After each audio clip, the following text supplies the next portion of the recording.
Mana bu varrayni ko'ryapsizlar, o'rtoqlar. Devorimiz deganali ketgan. Nar yog'imiz bir qarich, mana yog'imiz yarim qarich.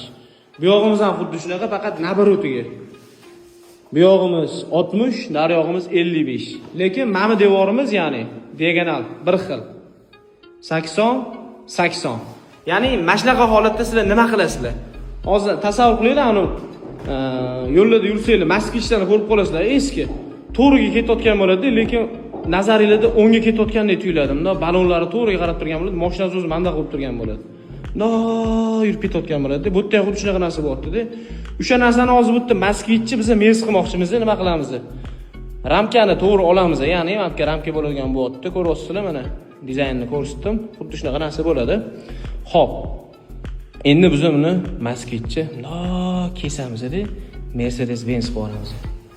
Sizlar qanaqa yo'l tutgan bo'lardinglar? Diagonalni mana devorga olib turib, bu yoqni qish o'qib olgan bo'larmidinglar yoki bizani yo'nalish qilgan bo'larmidinglar? Fikrlarni kommentariyada qoldiringlar. O'zi вообще-to masalani nuqtasida g'ishchalar to'g'ri terganda vashi asal ish bo'ladi. Videoni g'ishchalarga va sovuqchalarga jo'natib qo'ying.